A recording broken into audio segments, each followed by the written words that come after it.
led by Coach Britter Roma. Pero nalipat na nga sila dito sa North. So, dagdag sila sa problema dito sa mga taga-Norte. Speaking of problema, ito magiging problema dito. Yan, Davao. Itong dagdag din na women's basketball team. And, under din siya sa guidance ni Coach Miko itong sa San Beda Taytay program. Itong si Coach Arvin. So, it's a challenge for him because this is his first sa tatlong. Will pull up from 3. That rattles out para kay Peter Ang. Another opportunity. Gets that three-pointer to go. Coming up empty was Davao in that previous possession. Jordan making a move. Sidesteps his way through. Finishes through traffic. This is Kian Edison since they're both Kians. Floater inside. Gagana yan para kay Sky Hazul. Ito na nga. Tingnan natin dito anong gagawin ni Chongson. Titimon, parang kahit ni Buligan itong si Chongson, Jaime. Finger roll inside, back-to-back buckets para kay Edison Jordan. Short. Hazul behind the back. Look at the handles on this kid. Would he take it all the way? Another floater. Skies it up and good. Takbo dito ang Davao. Balik naman na kagad ang mga nakaputi. Unable to finish on that layup. Another opportunity. Make sure this time is Marcos Merelos.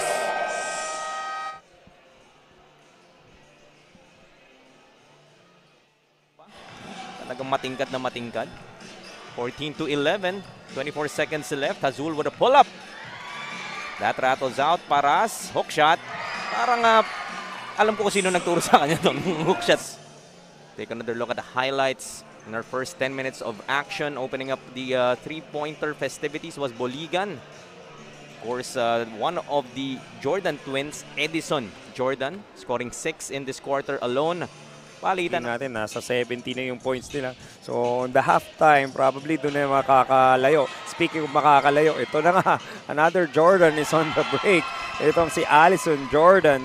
Now, balik na, parang under the same position. Parang walang point guard, walang shooting guard. Parang lahat sila kaya magdala and then kaya din nila maglaro sa ilalim.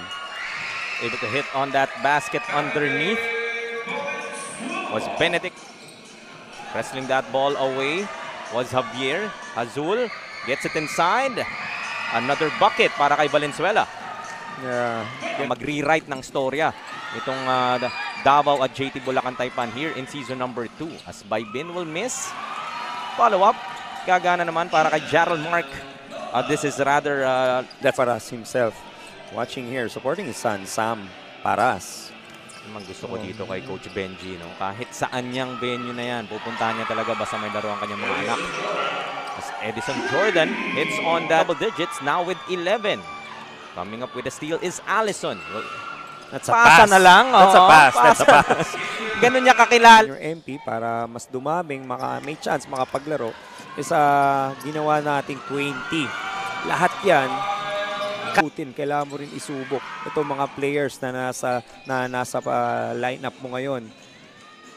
Pero kagandahan kasi dito, alam mo yun, the experience itself, pan ka na eh. Kumbaga, yun nga, kung bibigyan ka ng kahit sabihin na natin 1-2 minuto yan na all effort ka when you get onto that hard court. Tama yan. Every minute or every second, takbo na dito si Sky. Gusto ko yung napaus and as na yung crowd eh. Sa galaw pa lang, hindi nga lang na-shoot. As Sky Hazul. Ayan, stolen by Sam Paras. Hazul once again. Gets into the open court. Open in the corner. Was able to hit one earlier. Make that 2 3-pointers now para dito kay Buligan.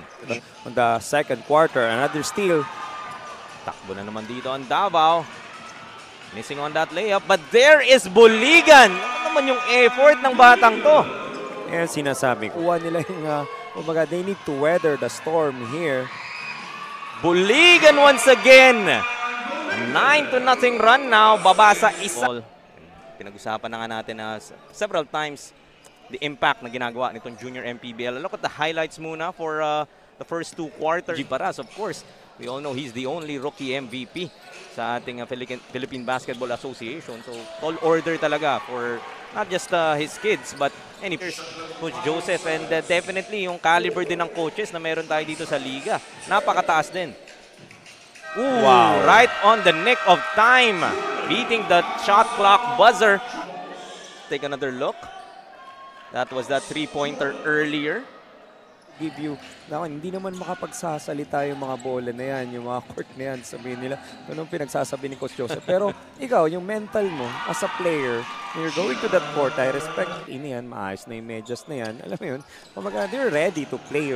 Hindi yung tipo ngayong iba kasi, di ba, hindi pa nagsushoelace, hindi pa nakatuck in, yung mga ganong kasing players, so tinatanggal natin. We, talk about junior MPBL during our off time.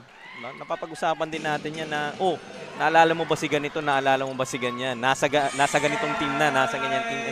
Nakita mo kung saan sila nag-compete. Third. Buligan. Cross court. Inside, another floater. Favorite move nitong Davao as Joseph Ezekiel. So, couple of Buligans pa lang meron tayo dito sa Davao. I just noticed that.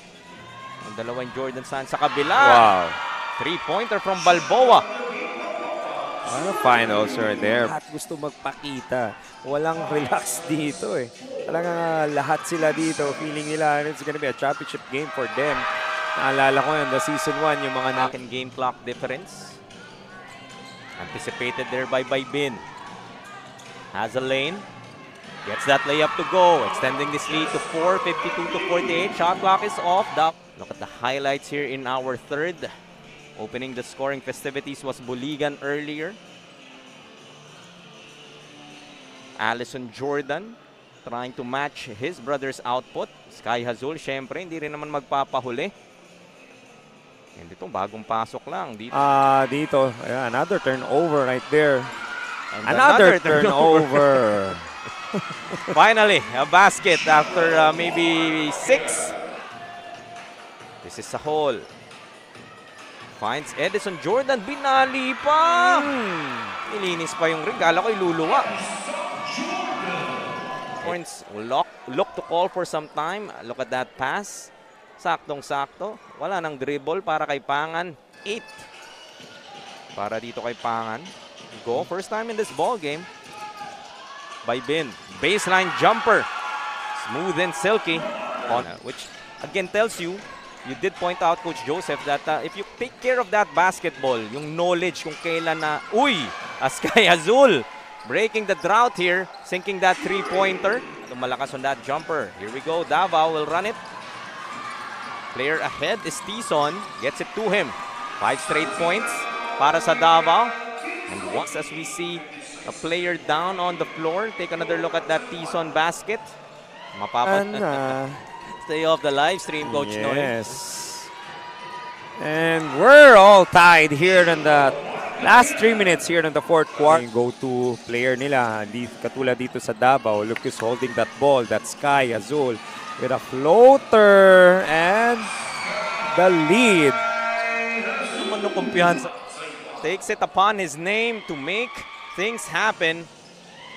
That floater working one. Balik. Doon din si Edison, but another steal by Davao. Now they need to score this one to have a breather in this game. Yun na nga ang ginawa ni Santino Miguel Balboa. Kailangan magmadali ng Davao dito, holding on to this 4-point advantage. Samparas all alone. Pangan trying to challenge. Make that a 6-0 blast. Week 6 points yung ginawa dito ng Davao in less than a minute. They scored at Bulacan is leading probably 80% of the time here in this ball game. Pero yun na nga, nawala muna si Allison. And then ito nga yung challenge na yan sa game na to is yun na nga, pag nawala ba yung Jordan, sino yung pupunta? Wala nga. As action resumes, this is Kapule. Goes to Edison Jordan, another 3. Too strong. Rebound. Pangan gets that basket underneath. Still a 1 point. Leading the scoring column para sa Davao Kingthorns. The most important points, calmly sinks the first. Matagal pa yan. Ayun. So Bulacan needs a 3-pointer. It's Sahol. A second remaining. Balboa for 3. Go! Balboa! Sabi natin ngayon. Para sa akin, he was outside the line right there because step back pa siya eh. Two referees. Three-pointer from Balboa will count and we will have 5 more minutes. Coach Joseph, sabi mo kasi kanina. Joseph, 68-68 by Ben. Off the glass. A bit off balance, but no problem para kay Baybin.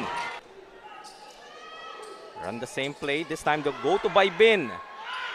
Different result. But Pangan there to clean it up. Pangan. Kay Sky Azul, as soon as possible, they don't want Sky to get that ball, but Tison was there to facilitate. And a drop pass and an easy basket. Goes to the corner. Azul. Baseline. Inside to Paras. And Gets the roll. But Bulacan able to hit on those 2 threes. Courtesy of this guy, Balboa. Short that time though. Looking ahead. Tison unable to track it down. They're just playing keep away. Making sure they're not turning the ball over. Azul, yayakapin na lamang. And he will be fouled with 6.57 seconds. Experience dito sa Junior MPBL. Isipin mo, unang laro. Right and left. So talagang yung intensity dito, ibang-iba. Go. Will dribble it out. Lose that basketball as time will run out.